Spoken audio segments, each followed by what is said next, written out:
Kër Massar ngir def tournoi de la citoyenneté muy première édition fii ci stade Malika donc ñuy naan mbégte la tey ñu mën a def tournoi bu mel nii ci jàmm ak ci salaam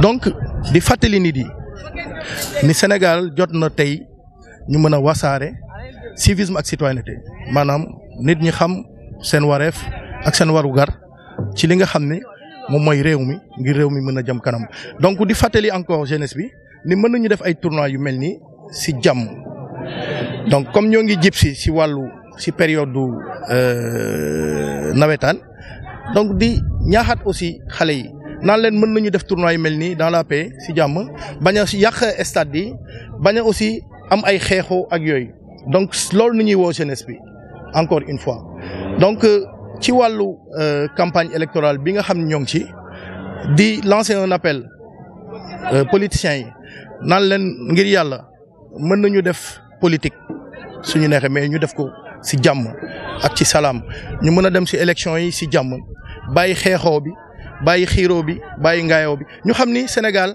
ñun ñoo ko moom Sénégal ñun ñoo ko bokk donc di fàttaliwaat ni di rek di leen civisme ak citoyenneté duñ ci toll ndaxte gis nañ ni réew ñi développé yu ñëpp ci foofu nañu mën a jaar pour développer seen réew. di lancer encore une fois un appel ak suñu autorités yi ñu jàppale Kër Massar ndax Kër Massar mun a am complexe sportif de haut niveau pour jeunesse bi parce que soxla nañ ko ñoo ngi jógee ba Kër Massar Sud tey ñëw ba Malika pour mën a jouer finale bi donc di leen ñaan encore que ñu jàppale ñu état bi. autorités yi nekk Kër Massar ñu jàppale ñu mën a am complexe sportif pour football bi handball bi basketball bi ak yeneen discipline sportive yi. donc di sant di gërëm CLEF bi nga xam ne ñoo ngi fi teew par seen président si macha allah seen taxawaay rafet na trop ci organisation finale bi. di remercier les acteurs du civisme et de la citoyenneté ñi fi teew si seen engagement si seen détermination ci seen liggéey ngir tournoi bi mën a réussir dans la paix et dans la joie. di sant tamit di gërëm la presse ñi nga xam ni suba ba léegi ñoo ngi fi teew notamment Kër Massar Info BTV ak yeneen organe de presse yi nga xam ne ñoo ngi fi teew macha allah seen liggéey rafet na man d'accorduma cay si ñuy dut baaraam presse bi ndaxte presse bi macha allah liggéey bu muy def Sénégal am na solo te ñoo ngi leen di si sant di leen si gërëm di leen naan nii rek la Sénégal ñun ñoo ko bokk Sénégal su baaxee ñun la baaxul donc dañu war a liggéey loxo ci kaw loxo.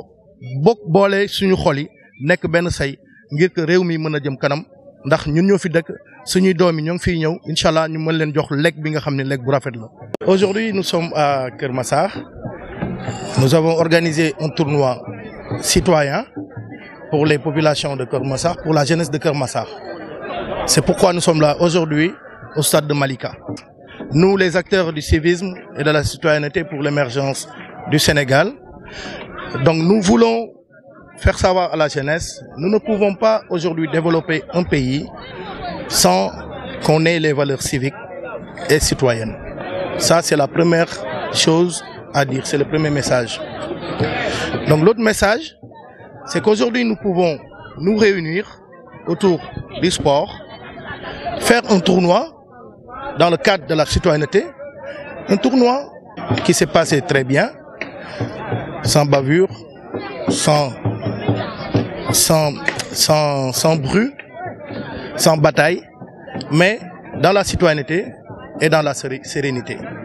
Donc c'est ce message que nous lançons à la jeunesse en prélude des navétanes, dire à la jeunesse que nous pouvons faire les navétanes dans la paix, sans saccager les stades. Ces stades nous appartiennent. Ces stades appartiennent au peuple sénégalais. C'est le contribuable sénégalais qui a fait construire ces stades. Donc si nous faisons des matchs, nous devons les faire dans la paix et la sérénité.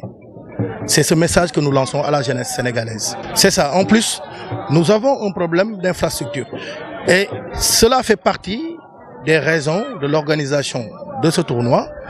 Donc nous l'avons fait dans le cadre du civisme et de la citoyenneté pour vulgariser le civisme et la citoyenneté au Sénégal, mais aussi lancer un appel aux autorités pour Kër Massar Kermassar n'a pas d'infrastructure sportive. On le dit encore une fois. Donc Kermassar, il est temps, vu que Kermassar est le 46e département du Sénégal, il est temps qu'on ait un complexe sportif pour le football, pour le basket, pour le handball et toutes les autres disciplines sportives. Donc c'est ce message que nous lançons à l'État du Sénégal, à nos autorités de Kermassar et du Sénégal. Nous vous demandons d'aider la population kermassaroise à avoir un complexe sportif de très haut niveau. C'est la première édition, donc nous comptons en organiser d'autres, l'élargir aussi aux équipes qui sont à Kermassar et pourquoi pas même l'élargir aux équipes à l'intérieur du Sénégal. Et en fait, ces actions, c'est pour encore une fois vulgariser le civisme et la citoyenneté.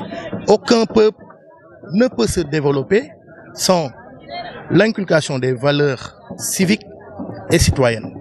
Donc le message que nous lançons aux acteurs politiques, c'est que nous pouvons faire des campagnes dans la paix, dans le respect des valeurs civiques et citoyennes, sans pour autant aller vers les bagarres.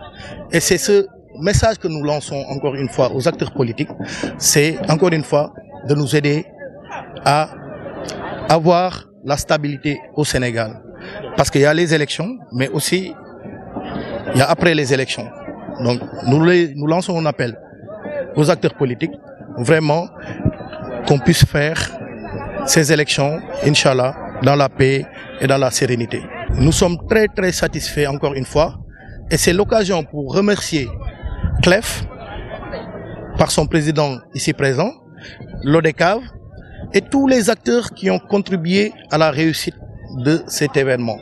Nous remercions aussi les acteurs du civisme et de la citoyenneté, notamment mes collègues ici présents, Yaye Fatou Niang qui est la vice-présidente. Nous remercions aussi Fiak Sina et Toumani Djedjou, et également Papsen pour les efforts qu'ils ont consentis pour la réussite vraiment de cet événement. Je les félicite et je les remercie du fond du cœur.